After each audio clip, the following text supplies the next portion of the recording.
Assalamualaikum warahmatullahi wabarakatuh. May katanungan dito ang ating kapatid na si Jihad Noor. Sabi niya, Salam Ustad, paano po yung sa aking status? Taxi driver po ako dito sa Metro Manila. Ito na po ang hanap buhay ko, araw-araw po ako nasa biyahe. Okay. Maaaring ang gustong itanong ni kapatid dito, paano po yung sala niya?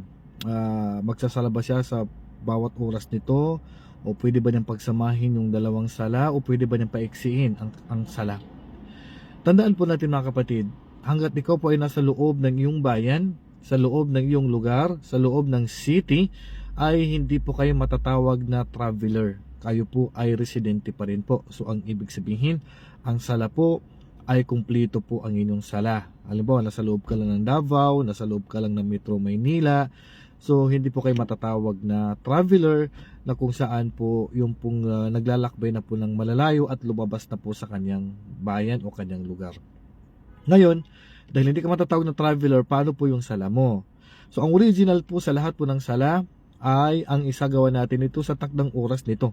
Hindi talaga natin ito pwedeng ipagpaliban. Kaya hanggat maaari po kapatid, ay isagawa po ninyo ang sala sa takdang oras nito saan ka man maabutan ng sala.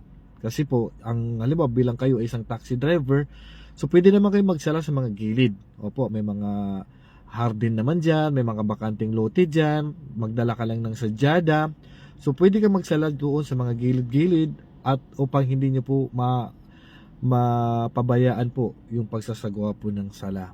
Ngayon, pwede mo bang pagsamahin ang dalawang sala?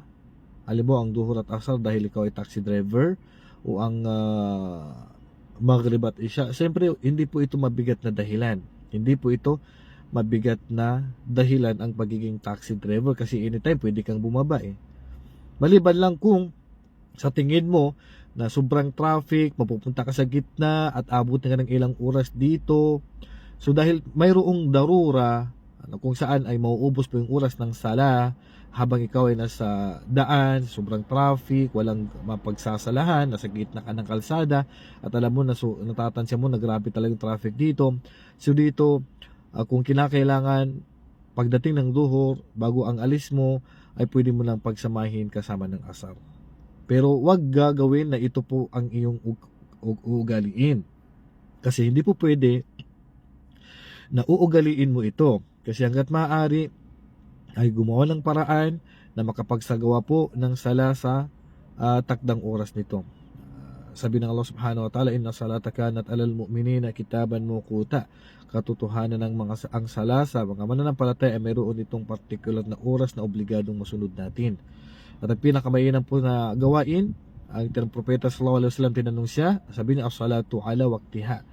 Ang pinakamainam na gawain ay ang magsala ka sa takdang oras nito at hindi po natin ito pwedeng ipagpaliban. Kaya naman, pangkalahatan, inuulit ko, ang taxi driver na nasa loob lang ng kanyang lugar, hindi siya pwedeng magpaiksi ng sala, hindi niya pwedeng pagsamahin ng dalawang sala, kasi po ang trabaho niya ay anytime pwede po siyang bumaba sa kanyang sasakyan, pwede po siyang magsala sa mga gilid-gilid. Kung walang tubig, magtayamum po kayo. Kung walang tubig, wala pong exemption, magtatayamum po kayo. At huwag din pong uugaliin na pagsasamahin ng dalawang sala. Magsagawa po ng sala sa takdang oras nito pagdating ng duhur. Okay lang, hindi ka makapagsala agad ng duhur, pero mga after 30 minutes, 1 hour, basta bago pumasok yung asar, makapagsala ka na. Pagdating din ng asar, makapagsala ka pagpasok ng asar. Kung hindi naman, basta wag ka lang abutan na maghrib, makapagsala ka na. So ganun po yung gagawin ninyo.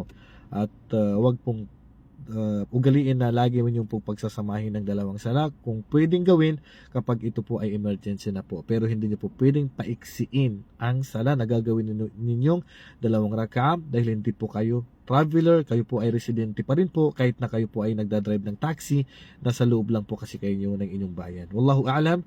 Assalamualaikum warahmatullahi wabarakatuh.